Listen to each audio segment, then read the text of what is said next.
বাংলাদেশ জামাত ইসলামী বরিশাল মহানগরী কর্তৃক আয়োজিত আজকের এই সমাবেশে উপস্থিত সংগ্রামী নেতৃবৃন্দ, সম্মানিত সংগ্রামী বরিশালবাসী, সংগ্রামী বন্ধুগণ, আপনারা সকলে অবগত আছেন দীর্ঘ 17 বছরের জালিম সাহিব ফ্যাসিস্ট ডাইনি খুনি শেখ হাসিনার জুলুম অত্যাচার থেকে মুক্তির জন্য বাংলার ছাত্র জনতা জুলাই 24-এর একটি আন্দোলনের মাধ্যমে এই খুনিদেরকে বাংলাদেশ থেকে পালিয়ে যেতে বাধ্য করেছিল।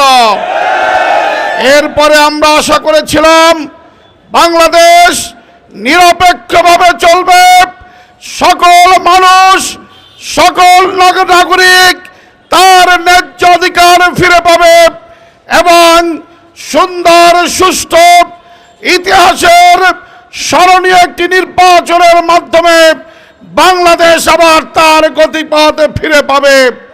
সে লক্ষ্যে বাংলাদেশে জামাত ইসলামী 5 দফা কর্মসূচি ঘোষণা করেছে।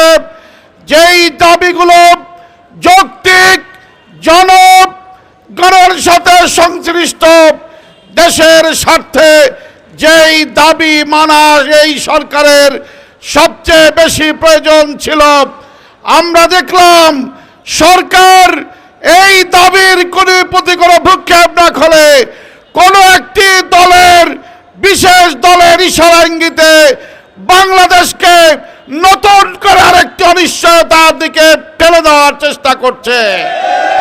আমরা আজকের প্রশাসনের যেখানে যাই সেখানেই বলেন, ভাই আপনারা আসছেন অমুকের 5 গ্রুপের তদবির, 5 গ্রুপের প্রেসার, আমরা কি করব এই কথা বলে তারা একটি দলের পক্ষে সকল জায়গায় ভূমিকা রাখার চেষ্টা করছে। বাংলাদেশের সচিবালয় থেকে আরম্ভ করে প্রশাসনের সকল স্তর মনে হয় যেন একটি দলের ইশারায় আজকে চলছে। আমরা এই দলকানা প্রশাসন দিয়ে বাংলাদেশ চলতে দেব না ইনশাআল্লাহ।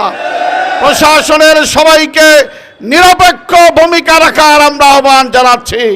নির্বাচনের জন্য লেভেল প্লেইং ফিল্ড জরুরি।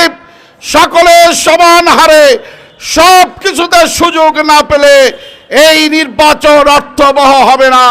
কাজেই আজকের লেভেল প্লেইং ফিল্ড তৈরি করা, যেই জুলাই সনদ স্বাক্ষর হয়েছে তার অবিলম্বে আইনি ভিত্তি দিতে হবে। আইনি ভিত্তি ছাড়া এই স্বাক্ষর অভিযানের, এই স্বাক্ষর দেওয়ার কোনো সার্থকতা নেই। সেজন্য অবিলম্বে জুলাই সনদের আইনি ভিত্তি দেওয়ার জন্য আমাদের দাবি অনুযায়ী নভেম্বর মাসের মধ্যে গণভোটের আয়োজন করতে হবে। আমরা চাই না বাংলাদেশে ফ্যাসিস্ট ফিরে আসুক, বাংলাদেশে কেউ আর ফ্যাসিস্ট হয়ে আসুক।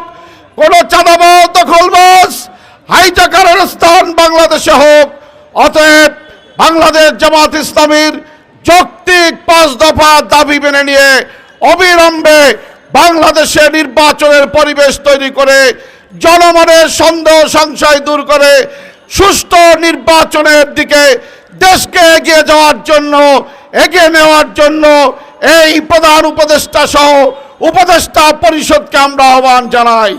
অন্যথায় দেশের যদি কোনো ধরনের কোনো অনিশ্চয়তার সৃষ্টি হয়, সেজন্য ইতিহাসের কালো পাতায় আপনাদের নামগুলোই লেখা থাকবে এবং সেজন্য আপনারাই দায়ী থাকবেন।